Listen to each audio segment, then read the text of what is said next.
بسم اللہ الرحمن الرحیم۔ السلام علیکم دوستو۔ گوالیار کے راجہ مان سنگھ نے اب کافی طاقت و قوت پکڑ لی تھی۔ اس کے علاوہ ادے پور کا رانا بھی اس کی مدد کر رہا تھا۔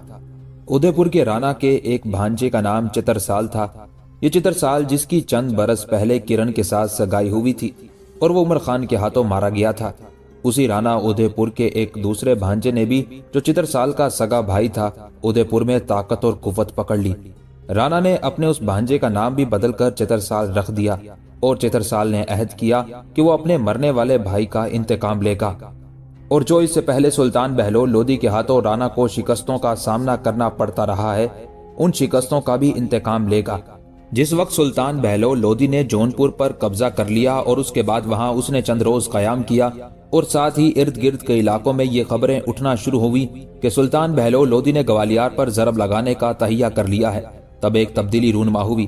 اس سے پہلے جب کبھی بھی گوالیار کے راجہ مان سنگھ یا ادے پور کے رانا پر سلطان بہلول لودھی کا لشکر حملہ ہوتا تھا تو دونوں ایک دوسرے کی مدد کرتے تھے یا کوئی متحدہ لشکر تیار کر لیتے تھے، لیکن اس بار انہوں نے ایسا نہیں کیا۔ جہاں تک ادے پور کے رانا کا تعلق ہے تو وہ بڑی تیزی سے نئے چترسال کی کمانداری میں اپنی طاقت اور قوت میں اضافہ کرتا جا رہا تھا۔ اس چترسال نے نئے لشکری بھرتی کرتے ہوئے ان کی تربیت اور ان کی عسکری ہنرمندی کا اہتمام کرنا شروع کر دیا تھا۔ دوسری طرف گوالیار کے راجہ نے بھی اپنی طاقت کافی حد تک بڑھا لی تھی۔ چنانچہ اندر ہی اندر ادے پور کے رانا اور گوالیار کے راجہ کے درمیان یہ طے پایا کہ فی الحال ادے پور کا رانا خاموش رہے، اندر ہی اندر اپنی طاقت اور قوت کو بڑھاتا رہے، بظاہر سلطان بہلول لودھی کی اطاعت و فرما برداری اختیار کیے رکھے۔ چونکہ جون پور میں قیام کے دوران سلطان بہلول لودھی نے صرف گوالیار پر ضرب لگانے کا تہیہ کیا ہے، لہٰذا مان سنگھ نے ادے پور کے رانا کے ساتھ مل کر یہ طے کیا کہ وہ بہلول لودھی سے اپنے مرکزی شہر گوالیار کے قریب ٹکرائے گا، گوالیار سے نکل کر پیش قدمی نہیں کرے گا، بلکہ شہر کے قریب ہی بہلول لودھی کا مقابلہ کرے گا، اس لیے کہ بہلول لودھی جون پور سے نکل کر گوالیار کا رخ کرے گا۔ راجہ مان سنگھ نے ادے پور کے رانا کے ساتھ قاصدوں کے ذریعے منصوبہ بندی کرتے ہوئے یہ طے کر لیا تھا کہ اگر گوالیار کے نواح میں بہلول لودھی کے خلاف اسے کامیابی حاصل ہوئی تو پھر ہندوستان کے اندر ایک انقلاب رونما ہونا شروع ہو جائے گا، اور راجہ مان سنگھ اور ادے پور کا رانا دونوں مل کر برابر بہلول لودھی پر ضربے لگاتے رہیں گے اور اسے ہندوستان کی حکومت سے محروم کر دیں گے۔ راجہ مان سنگھ نے ادے پور کے رانا سے یہ بھی طے کیا کہ اگر گوالیار کے نواح میں اسے بہلول لودھی کے ہاتھوں شکست اور ناکامی کا سامنا کرنا پڑا تو وہ گوالیار شہر میں محصور ہو جائے گا، اس کے بعد اپنے نمائندوں کے ذریعے بہلول لودھی سے رابطہ قائم کرے گا اور اطاعت و فرما برداری اختیار کر لے گا۔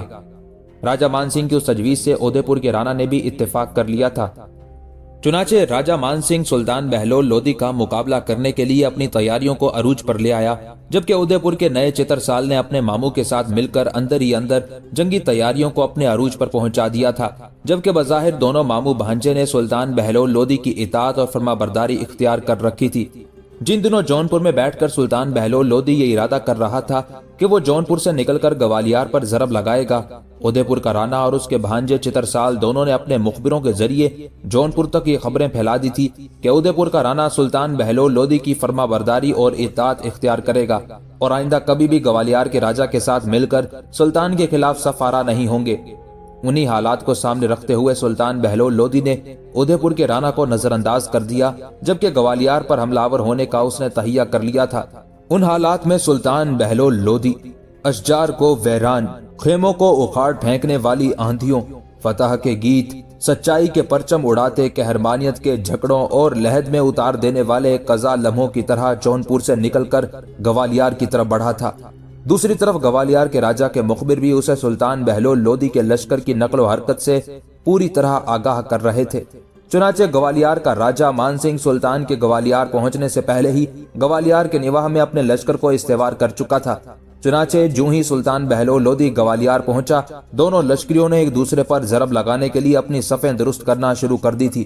صفیں درست ہوتے ہی گوالیار کا راجہ مان سنگھ مرگ و زیست کی آہ و بقا میں ہر شے کو پراگندہ کرتی ناشاد سوگوار ساتوں سماعتوں کے نقص کا باعث بنتی تباہی، دشت دشت بھٹکتی اداس رتوں کی زردیوں کی طرح حملہ آور ہو گیا تھا۔ اس کے مقابلے میں بہلول لودھی نے بھی دیر نہیں کی۔ اپنے کام کی ابتدا اس نے بے سوز سینوں میں غم جلاتے آتش کے بھڑکتے آلاؤ भयानक खंडरों में हवस के सौदागरों के दुख की चिता को ठंडा करती खून फिशां शमशीरों की तरह की। फिर उसके बाद वो ग्वालियर के राजा मान सिंह पर हवस के शैतानों पर नाजिल होते तूफानों के शहाब, मौजों के पेचोताब, आंधियों से भयानक अजाब, सोचों की पतझड़, मौत की कराह, बंजर प्यास और सोख की आग की तरह हमलावर हो गया था। यूं ग्वालियर के निवाह में दोनों लश्करियों के टकराने से हयात की लोह पर मर्ग की दास्तानें रकम होने लगी थी। दर्द के करतास पर पूरा शोभ तहरीरें लिखी जाने लगी थी। दुख के साए, गमों की यलगार, नजर नजर सुलगते साए, नफ्स नफ्स कजा की अमर बेल की तरह मौत चारों तरफ रक्स करने लगी थी।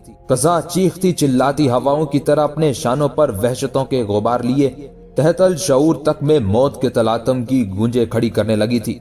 जंग गो ज्यादा देर ना लड़ी गई। सुल्तान बहलोल लोदी ने ग्वालियर के राजा मान सिंह को बदतरीन शिकस्त दी और वो अपने लश्कर के साथ ग्वालियर शहर में महसूर हो गया। आखिरकार बड़ी परेशानी और इंकिसारी में एक वफद के जरिए मान सिंह ने सुल्तान की इताअत और फरमाबरदारी करने की दरख्वास्त पेश की। उसे सुल्तान ने कबूल कर लिया और ग्वालियर राजा मान सिंह के हवाले करते हुए वो दिल्ली की तरफ चला गया था। उस मौके पर ग्वालियर में खुशियां मनाई गई कि राजा मान सिंह ने उदयपुर के राणा के साथ मिलकर जो मंसूबाबंदी की थी उसमें वो कामयाब रहा। मौरखीन लिखते हैं कि राजा मान सिंह ने बहुत बड़ी रकम सुल्तान की खिदमत में पेश की, जिसके सिले में उसे ग्वालियर में मुतय्यन करने के बाद सुल्तान दिल्ली चला गया था। ग्वालियर ही की मुहिम से फारिग होने के बाद उमर खान जब अपनी हवेली में दाखिल हुआ तो दंग रह गया। उसने देखा कि मकान के अंदर उससे पहले जो छप्पर नुमा अस्तबल था उसकी जगह पक्का और पुख्ता अस्तबल तामीर कर दिया गया था और अस्तबल के अंदर कई घोड़े बांधने के इंतजामात के अलावा पानी और चारे की नई नांदों का एहतमाम कर दिया गया था। अस्तबल के सामने का हिस्सा जो कच्चा था वहां पुख्ता फर्श का एहतमाम किया गया था। उमर खान कुछ देर तक उस तब्दीली का जायजा लेता रहा, फिर कुछ सोचा और घोड़े को उसने अस्तबल में बांधा। ये देखकर वो हैरान रह गया कि पानी की नांद में ताजा पानी भरा हुआ था, एक तरफ खुश्क और हरा चारा भी था। घोड़े को बांधकर उसने उसका दहाना और जीन उतारे। जीन के साथ बंधी हुई खुरजीनें उतारकर जब वो हवेली के अंदरूनी हिस्से की तरफ गया तो वहां भी खासी तब्दीली थी। हवेली को ताजा रंग और रोगन किया गया था। सारे कमरों की सफाई सुथराई करके दरवाजों और खिड़कियों में पर्दे लहरा दिए गए थे। उम्दा किस्म की मसहरियां और पलंगों का एहतमाम किया गया था और उन पर साफ सुथरे बिस्तर भी लगाए गए थे। मतबख के अंदर भी काफी तब्दीलियां की गई थी। उमर खान काफी देर तक सारे कमरों और मतबख में घूमकर हवेली के अंदरूनी हिस्सों की तब्दीलियों का भी जायजा लेता रहा, यहाँ तक कि उसे बाहर खटका सुनाई दिया। जब वो रिहायशी हिस्से से बाहर आया तो उसने देखा बहावलदीन हवेली में दाखिल हो रहा था। आगे बढ़कर उमर खान ने बहावलदीन का हाथ पकड़ा, उसे अपने साथ दीवान खाने में ले गया। फिर कहने लगा, बहावलदीन खैरियत तो है? तुम्हारा चेहरा बताता है कि तुम किसी कश्मकश में मुब्तला हो। हल्का सा तबस्सुम उस मौके पर बहावलदीन के चेहरे पर नमूदार हुआ था। फिर कहने लगा, उमर खान मेरे भाई, क्या तुम अपनी इस हवेली में कोई तब्दीली नहीं देखते? इस पर उमर खान मुस्कुराया, कहने लगा, हर चीज तुम्हारे सामने है। मैं तो समझता हूँ मेरी हवेली ही नहीं, हवेली की हर चीज को तब्दील कर दिया गया है। इस पर हल्का सा कहकहा लगाते हुए बहावलदीन कहने लगा, मैं भी इसी परेशानी ही में तुम्हारी तरफ आया था। मैं जब अपनी हवेली में दाखिल हुआ वहां भी ऐसी ही तब्दीली मुझे दिखाई दी। मेरी भी हवेली की हर चीज ऐसी ही तब्दील कर दी गई है जैसे आपकी हवेली की गई है। इस पर मैंने घोड़े को अस्तबल में बांधा। मेरी हवेली का अस्तबल भी आपकी हवेली के अस्तबल ही की तरह साफ सुथरा और नया तामीर कर दिया गया है। लिहाजा घोड़े को बांधने के बाद मैं सीधा इधर तुम्हारी तरफ आया ताकि देखूं कि यह तब्दीली सिर्फ मेरी हवेली में है या तुम्हारी हवेली में भी कुछ हुआ है। लेकिन यहाँ आकर मुझे पता चला कि दोनों हवेलियों के साथ एक जैसा ही सलूक किया गया है। बहावलदीन जब खामोश हुआ तब खुशी का इजहार करते हुए उमर खान कहने लगा, मेरे ख्याल में हमारी इस मुहिम के दौरान दिल्ली से बाहर रहने की वजह से प्रताप और उसका बेटा राय भीम दोनों यही काम करते रहे हैं। उमर खान के उन अल्फाज का जवाब बहावलदीन देना ही चाहता था कि उसी लम्हे दीवान खाने में प्रताप राय, उसका बेटा भीम राय और भीम राय की बीवी सलवन दाखिल हुए थे। तीनों को देखते हुए उमर खान और बहावलदीन दोनों अपनी जगह पर उठ खड़े हुए। उनका बेहतरीन इस्तकबाल किया गया। जब सब नशिस्तों पर बैठ गए तब उमर खान और बहावलदीन की तरफ देखते हुए प्रताप देव कहने लगा, बच्चों, सबसे पहले तो मैं तुम्हें इस मुहिम पर तुम्हारी कामयाबी की मुबारकबाद पेश करता हूँ। किरण और कंपल भी हमारे साथ आना चाहती थी, लेकिन हमने उन दोनों को मना कर दिया, इसलिए कि अब हम तुम सब की शादी का एहतमाम करना चाहते हैं। उमर खान और बहावलदीन, मेरे बच्चों, मैं सिर्फ तुम दोनों की आमद का इंतजार कर रहा था। मेरे बेटे नरसिंह ने जो हवेली खरीदी थी जिसमें आजकल हमारा कयाम है वो वैसी की वैसी ही रहेगी, जबकि चंद दिन बाद मैं, भीम राय और सलवन तीनों अपनी जागीर भवी गांव में जाएंगे और वहां अपनी जागीर की देखभाल करेंगे। हमारी गैर मौजूदगी में इस हवेली की देखभाल भी तुम लोग ही करोगे। हम कभी कभी यहाँ तुम्हारे पास आकर उसी हवेली में कयाम करेंगे और चंद माह रहकर वापस चले जाया करेंगे।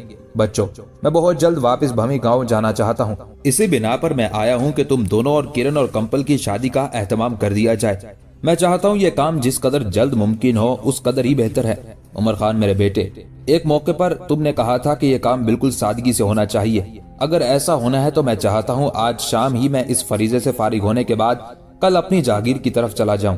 प्रताप राय जब खामोश हुआ तब उमर खान मुस्कुराते हुए कहने लगा, अब इसमें सादगी तो रही नहीं है। आप मेरी हवेली को देखें, इसमें कितने तकल्लुफात के साथ तब्दीली की गई है, फिर भी आप कहते हैं सादगी है। और यही सलूक बहावलदीन की हवेली के साथ भी किया गया है। उमर खान के उन अल्फाज पर प्रताप देव, भीम राय और सलवंत तीनों मुस्कुरा दिए थे। फिर प्रताप राय बोल उठा, बच्चों, ये जो कुछ हुआ है इसमें मेरा, भीम राय या सलवंत का कोई किरदार नहीं है। ये सब किरण और कंपल ने खुद किया है और मुझे उम्मीद है कि तुम दोनों बुरा नहीं मानोगे। उमर खान ने कुछ सोचा, फिर कहने लगा, हम ये नहीं कहते कि ये काम बुरा हुआ है, लेकिन ये जो काम मेरी और बहावलदीन की हवेली में हुआ है इस पर जो अखराजात आए हैं वो तो कम अज कम हमने आपको अदा करने हैं। इस पर प्रताप राय संजीदा हो गया, कहने लगा, उमर खान बेटे, क्या मैं तुमसे ये अखराजात वसूल करते हुए अच्छा लगता हूँ? बच्चे, मैं नकदी और जेवरात की सूरत में अपनी बेटियों को बहुत कुछ दूंगा और वो उसका हक रखती है। उन्होंने ये खुद अपनी मर्जी और अपनी खुशी से किया है, लिहाजा कोई इस पर उठने वाले अखराजात अदा नहीं करेगा। मैंने जो तुम दोनों से सवाल किया है उसका मुझे जवाब दो, क्या करना है? प्रताप राय जब खामोश हुआ तब पहली बार सलवंत बोली और कहने लगी, मेरे अजीज भाइयों, जो कुछ हम कर रहे हैं उसमें तब्दीली ना करना। हमने मिलकर ये फैसला किया है कि आज सूरज गुरूब होने के बाद तुम चारों की शादी का एहतमाम कर दिया जाए और किरण और कंपल अपने अपने घरों में मुंतकिल हो जाएं, इसलिए कि पिताजी कल दिल्ली से भमी गांव जाना चाहते हैं और हम भी उनके साथ जाएंगे। उस मौके पर बहावलदीन ने सवालिया से अंदाज में उमर खान की तरफ देखा और उसके इस तरह देखने के मतलब को उमर खान जान गया था, लिहाजा कहने लगा, सलवंत मेरी बहन, जो फैसला तुम लोगों ने मिलकर किया है उस पर हमें कोई एतराज नहीं, पर इस शादी के लिए मुझे और बहावलदीन को भी कोई एहतमाम करना था और उसका तुम लोग मौका नहीं दे रहे।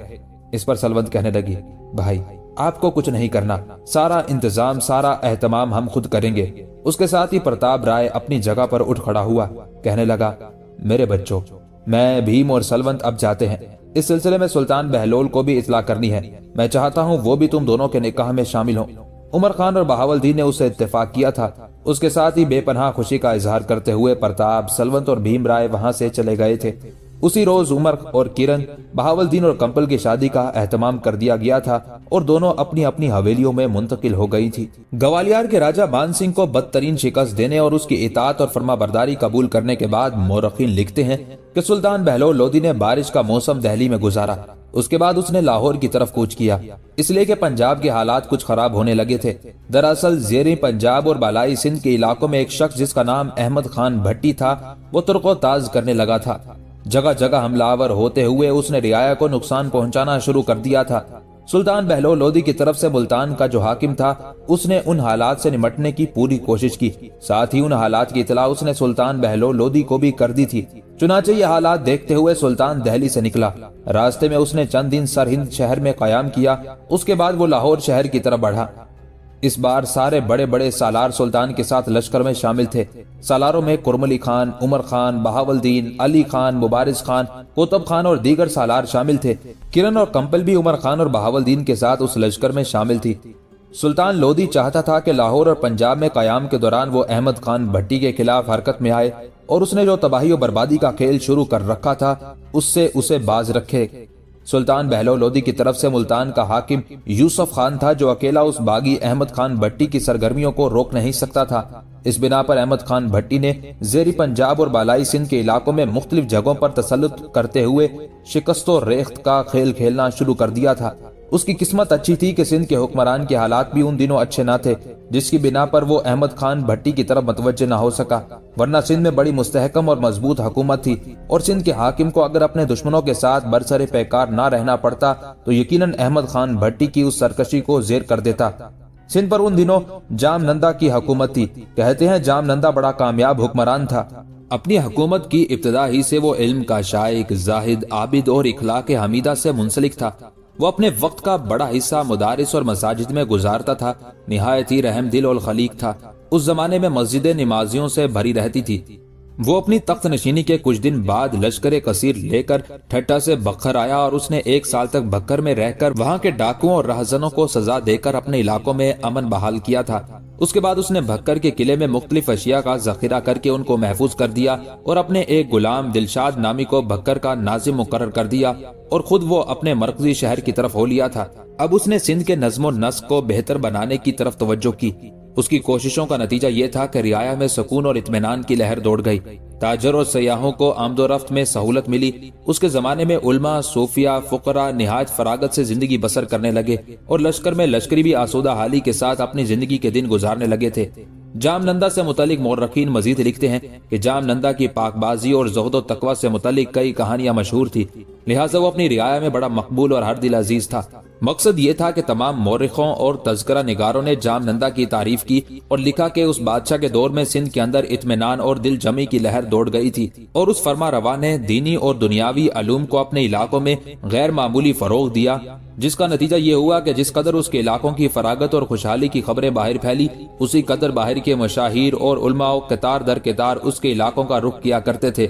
यहाँ तक कि जामनंदा के दौर में ईरान, खुरासान और मावराल नहर के उलमा के घराने खास तौर पर सिंध में आबाद हुए और जामनंदा ने उनको आबाद करने के लिए ठट्टा में अलहदा मोहल्ले मखसूस किए थे। ये वो जमाना था कि वस्ती एशिया में सख्त बदअमनी और तवाइफुल मलूकी फैली हुई थी, इसलिए वहाँ के उलमा जामनंदा के इलाकों को नेमते गैर मुतरक्कबा समझकर उसका रुख कर रहे थे। जामनंदा की ये रियाया परवरी सिर्फ मुसलमानों के साथ मखसूस न थी, बल्कि गैर मुस्लिम रियाया के साथ भी उसका सलूक बहुत अच्छा था।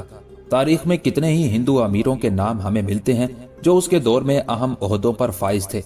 इसके अलावा जामनंदा को मुसलमानों से जंग करने और ना हक खून रेजी करने से नफरत थी।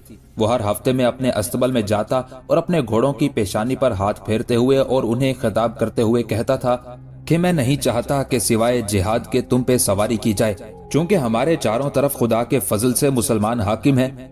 तुम ये दुआ करो कि बगैर शरई जरूरत के मैं किसी पर हमलावर ना हूँ और ना कोई मेरे मुल्क पर हमला करे, कि ना हक मुसलमानों की खून रेजी हो और मैं कयामत के रोज खुदा के सामने शर्मिंदा हूँ। उसी जामनंदा के अहदे हुकूमत में खुद उसकी दीनदारी की वजह से पूरे इलाके में दीनदारी, तकवा और परहेजगारी को इस दर्जे फरोग हुआ कि उसकी नजीर नहीं मिलती। लोग इबादत और रियाजत की तरफ इस दर्जे माइल थे कि छोटे और बड़े मसाजिद में आकर नमाज बाजमात अदा करते थे। मस्जिदें नमाजियों से मामूर रहती थी, यहाँ तक कि कोई शख्स भी तन्हा घर में नमाज पढ़ने के लिए तैयार न था। मुर्रखीन ये भी लिखते हैं कि इसी जामनंदा ने ये इरादा किया था कि एक खूबसूरत शहर तामीर कराए। लिहाजा एक रोज उसने अपने दौर के नजूमियों को बुलाकर पूछा कि मैं एक नया शहर आबाद करना चाहता हूँ, तो मुझे बताओ कि शहर की बुनियाद कहाँ रखूं। नजूमियों ने हिसाब लगाकर बताया कि अगर ये शहर को मकली के ऊपर आबाद किया जाएगा तो वहाँ के रहने वाले सख्त दिल, जाहिल और दलेर पैदा होंगे। अगर आप पहाड़ के नीचे आबाद करेंगे तो इस शहर के रहने वाले नरम दिल, नाजुक और अक्लमंद होंगे, जिनके वजूद से हुक्मरानों को भी खतरा होगा।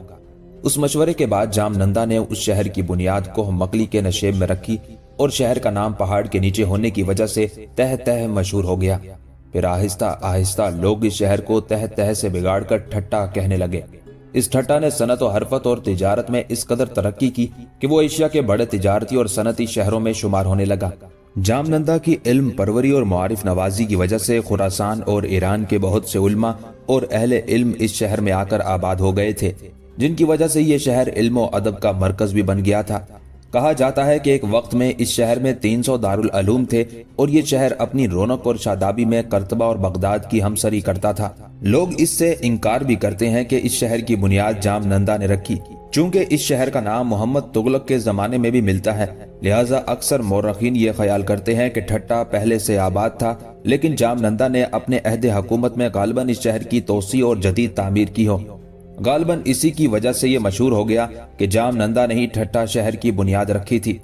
जामनंदा अपने वक्त का बड़ा हिस्सा उलमा की सोहबत में इल्मी मुज़ाकरों और मुबाहिसों में सर्फ करता था।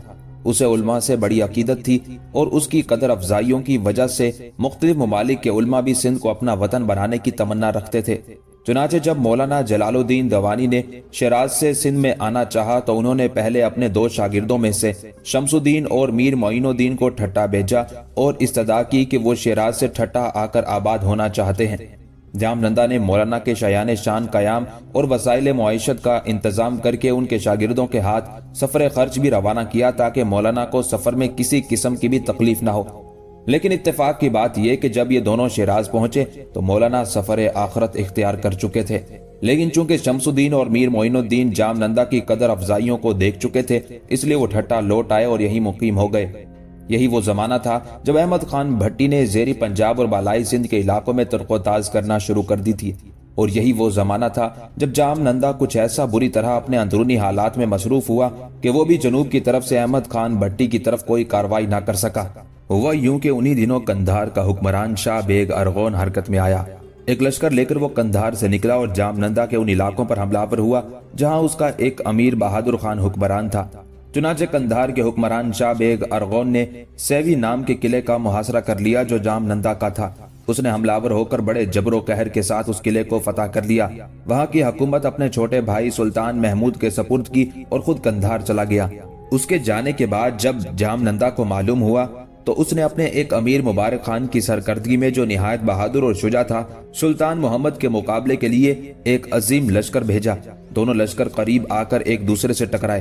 آخر سلطان محمد مارا گیا اور قلعہ سیوی پر جام نندا کا دوبارہ قبضہ ہو گیا۔ چنانچہ قندھار کے حکمران شاہ بیگ کو جب یہ خبر معلوم ہوئی تو اس نے جام نندا کے مقابلے کے لیے اپنے ایک سالار مرزا عیسیٰ ترخان کو بھیجا۔ جام نندا نے بھی اس کے مقابلے کے لیے مبارک خان کی سرکردگی میں ایک لشکر روانہ کیا۔ سرحد پر دونوں لشکروں کے درمیان سخت جنگ ہوئی۔ اس لڑائی میں جام نندا کے بہت سے قدیم عمرہ مارے گئے اور مبارک خان زخمی اور بدحال ہو کر بکھر کے قلعے میں جا کر محصور ہو گیا۔ چنانچہ قندھار کے حکمران شاہ بیگ کو جب مرزا عیسیٰ خان ترخان کی فتح کا حال معلوم ہوا تو اس کے حوصلے بڑھ گئے اور اب وہ تمام ان علاقوں کو فتح کرنے کا خواب دیکھنے لگا جن پر جام نندا کی حکمرانی تھی۔ وہ ایک لشکر جرار کے ساتھ قلعہ بھکر پر حملہ آور ہوا۔ اس وقت جام نندا کی طرف سے بھکر کے جو حاکم تھے انہوں نے مدافعت کی بے حد کوشش کی، شاہ بیگ کا مقابلہ کیا، لیکن قلعے کی عدم استحکام اور جام نندا کی طرف سے کسی مدد کے نہ پہنچنے کی وجہ سے بھکر کے حاکم نے بھکر کا وہ قلعہ قندھار کے حکمران شاہ بیگ کے حوالے کر دیا۔ شاہ بیگ نے قلعہ بھکر کا حاکم اپنے ایک سالار فاضل بیگ کوکتاش کو مقرر کیا اور خود سیون پر حملہ آور ہونے کے لیے روانہ ہوا، اور سیون کو فتح کر کے وہاں کا حاکم اس نے خواجہ بیگ کو مقرر کیا اور خود قندھار واپس لوٹ گیا۔ جام نندا نے اگرچہ بہت روپیہ خرچ کر کے قلعہ سیری فتح کرنے کے لیے کثیر لشکر مرتب کیا، لیکن اس کے لشکری قندھار کے حکمران شاہ بیگ کے سالار مرزا عیسیٰ خان سے ایسے مرعوب ہو چکے تھے کہ وہ کسی طرح اس کے مقابلے کے لیے تیار نہ تھے۔ جام نندا کے لشکریوں کی مرعوبیت کا اندازہ صرف ایک واقعے ہی سے کیا جا سکتا ہے کہ ایک موقع پر شاہ بیگ کا ایک لشکری جو بہت مقبول تھا گھوڑے سے اتر کر ذہن کو درست کرنے لگا۔ اتفاق سے جام نندا کے 40 لشکری اس طرف آ نکلے۔ انہوں نے اس کو تنہا پا کر اس پر حملے کی ٹھانی۔ مقبول نے جیسے ہی ان کو دیکھا اس نے بھاگنے کے ارادے سے باغ میں قدم رکھا۔ چنانچہ جام نندا کے وہ 40 لشکری اس کے گھوڑے پر سوار ہوتے دیکھتے ہی فوراً بھاگ کھڑے ہوئے۔ وہ یہ سمجھے کہ وہ گھوڑے پر سوار ہو کر ان کا مقابلہ کرے گا۔ چونکہ سندھ کا حاکم جام نندا ان دنوں قندھار کے حکمران شاہ بیگ اور اس کے سالاروں لشکریوں کے خلاف بری طرح مصروف اور برسر پیکار تھا، لہٰذا اس کی انہی مصروفیت اور کمزوریوں کو دیکھتے ہوئے احمد خان بھٹی نام کے شخص نے بالائی سندھ اور زیری پنجاب کے علاقوں میں دور دور تک ترک و تاز کرتے ہوئے اپنے لیے فوائد حاصل کرنا شروع کر دیے تھے، اور اسی احمد خان بھٹی کی سرخوبی کے لیے سلطان بہلول لودھی دہلی سے پنجاب کی طرف آیا تھا۔ اگر سلطان بہلول لودھی دہلی سے پنجاب کی طرف نہ آتا تو یقیناً احمد خان بھٹی اپنی کاروائیاں جاری رکھتا، اس لیے کہ سندھ کا حکمران تو قندھار کے حکمران شاہ بیگ کے لشکریوں کے ساتھ بری طرح مصروف تھا، لہٰذا احمد خان بھٹی جانتا تھا کہ وہ اس کی طرف متوجہ نہیں ہو سکے گا، لہٰذا اسے کھل کر کھیلنے کا موقع ملتا رہے گا۔ لیکن جب سلطان بہلول لودھی آندھی اور طوفان کی طرح دہلی سے پنجاب میں داخل ہوا تب احمد خان بھٹی نے اپنی کاروائیاں موقوف کر دی۔ اپنے ساتھیوں لشکریوں کو لے کر وہ روپوش ہو گیا اور ایک طرح سے اس کا کچھ پتہ نہ چلا کہ وہ کن علاقوں کی طرف گیا ہے، کہاں اس نے پناہ لی ہے۔ سلطان بہلول لودھی نے لاہور پہنچ کر اس علاقے میں قیام کیا تھا جو بعد میں بادامی باغ کے نام سے مشہور ہوا۔ دراصل لاہور کے مستی دروازے اور کشمیری دروازے کے مابین اب جہاں سرکولر روڈ گزر رہی ہے، کبھی اس مقام پر دریائے راوی بہتا تھا۔ یہی دریا کے کنارے مغل شہزادی گل بادام کا مقبرہ تھا جو کہ سکھوں کے عہد میں قیمتی پتھروں کے لالچ میں مسمار ہو کر زمین بوس ہو گیا تھا۔ روایت ہے کہ مغل شہزادی گل بادام نے اپنی قبر کے مقام کی خواب میں آ کر نشاندہی کی اور اس مقام پر ایک باغ لگانے کی خواہش کا اظہار کیا۔ چنانچہ یہ باغ مہاراجہ رنجیت سنگھ نے خود اپنی زیر نگرانی تیار کرایا۔ ماضی میں راوی کی گزرگاہ ہونے کے سبب یہ زمین نہایت زرخیز تھی اور جا بجا جنگلی اور خود رو بیلیں ابھر آئی تھی۔ जिन्हें साफ करके उस जमाने के वसी तरीन बाग की मंसूबा बंदी की गई। चुनाचे इसकी हदूद मौजूदा सर्कुलर रोड से दरियाए रावी के बंद तक दराज थी। इसका मरकजी हिस्सा मौजूदा दाता नगर महाराजा रंजीत सिंह का पसंदीदा मरूब तरीन तफरीह मकाम था। यहाँ वसी रकबे पर बागात के मुख्तलिफ झुंड अपनी मनपसंद रानियों के लिए मखसूस कर रखे थे।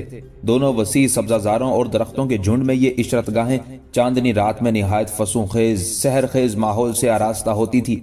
ये तमाम इलाका उन रानियोों के लिए इतना नाकाबिले फरामोश खुशबू लम्हा की यादों का मरकज था कि महाराजा रंजीत सिंह की महारानी जंदा, रानी भूरी और रानी लक्ष्मी ने उन्हीं इशरत कदों के मकाम पर निहायत अजीमुशान मंदिर तामीर कराए। ये तीनों मंदिर आज भी मौजूद हैं। रिवायत है कि एक मर्तबा महाराजा के उस बाग में शाही इजलास के मौके पर इतरियात की इतनी बारिश की गई कि 5 साल तक जमीन की मट्टी से खुशबू आती रही। अंग्रेजों ने जब लाहौर पर कब्जा किया तो इतना वसी और खूबसूरत बाग कोई ना था। चुनाचे उसे आला हुकाम की तफरीह के लिए सरकारी तहवील में ले लिया गया या मुख्तलिफ मकाम पर शाम के वक्त फौजी बैंड दुन्हें बखेरते थे। उस वक्त ये कंपनी बाग कहलाता था। बाद में इसके अंदर तब्दीलियां करके इसकी शक्ल और हैयत ही तब्दील कर दी गई थी। सुल्तान बहलोल लोदी को लाहौर इतना पसंद था कि वो अक्सर व बेशतर उस शहर में आकर कयाम करता और अपने कयाम को इस शहर में तूल दिया करता था। जब वो बालाई सिंध और ज़ेरी पंजाब के अंदर हालात को खराब करने वाले अहमद खान के खिलाफ हरकत में आने के लिए पंजाब की तरफ आया तो उसकी आमद का सुनकर अहमद खान तो अपने लाव लश्कर और अपने साथियों के साथ दूर कहीं कोहिस्तानी सिलसिलों में जाकर छुप गया था। लेकिन उसी बहाने सुल्तान बहलोल लोदी ने लगातार 2 साल तक लाहौर में कयाम किया और उन 2 सालों के दौरान उसने दिल्ली का रुख न किया। दिल्ली में उसकी गैर मौजूदगी में उसका चचाजाद और उसका सालार ईसा खान दीगर साथियों के साथ हालात पर गहरी नजर रखे रहा। लाहौर शहर में कयाम के दौरान सुल्तान बहलोल लोदी अमूमन शहर और उसके गिरदो नवाह का चक्कर लगाया करता था, लोगों के अहवाल जानने की कोशिश करता था, साथ ही शहर में कयाम से भी लुत्फ अंदोज होता।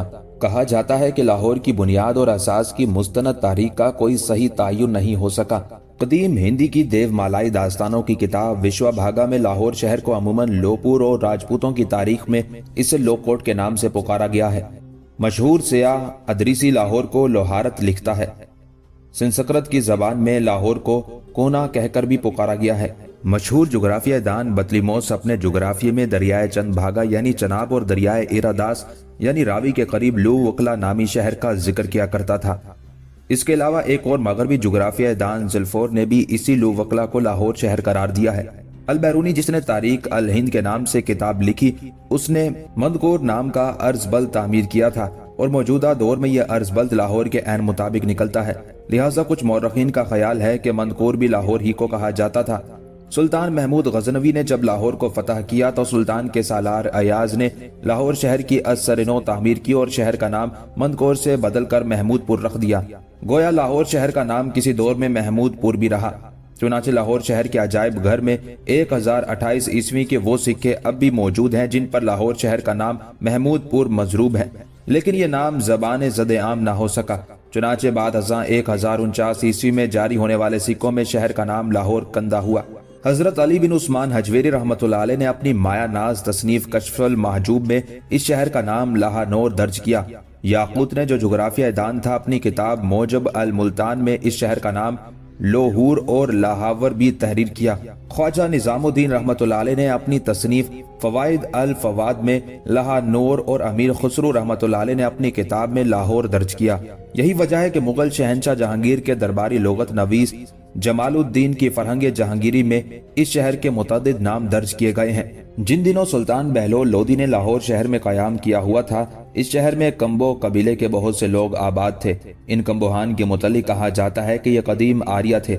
मौरखीन का कहना है कि साइरस के 2 बेटों में से एक का नाम कम्बूचिया था। अहले हिंद उसे कम्बोज और अहले अरब उसे केकबाद लिखते हैं। ये शहंशाह कम्बोज ही कम्बोहों का जद्दे अमजद था। कम्बोहों का जिक्र न सिर्फ महाभारत बल्कि रामायण के औराक में भी मिलता है। लाहौर में कयाम के दौरान सुल्तान बहलोल लोदी का रवैया और सलूक उन कम्बोहों के साथ बड़ा शफीकाना और रहम दिलाना था। यहाँ कयाम के दौरान सुल्तान बहलोल लोदी अमूमन इचरा और उसके गिरदो नवाह में न सिर्फ अपने लश्करियों की अक्सर जंगी तरबियत का काम सर अंजाम देता था बल्कि वहाँ गुड़दौड़ के मुकाबले भी हुआ करते थे। इचरा पहले लाहौर से बिल्कुल अलहदा एक गाँव हुआ करता था। रिवायत है कि रामचंद्र जी के बेटे लो ने लाहौर, उसके दूसरे बेटे किश या किशु ने कसूर और उसके एक और बेटे उच या इचू ने इचरा आबाद किया था।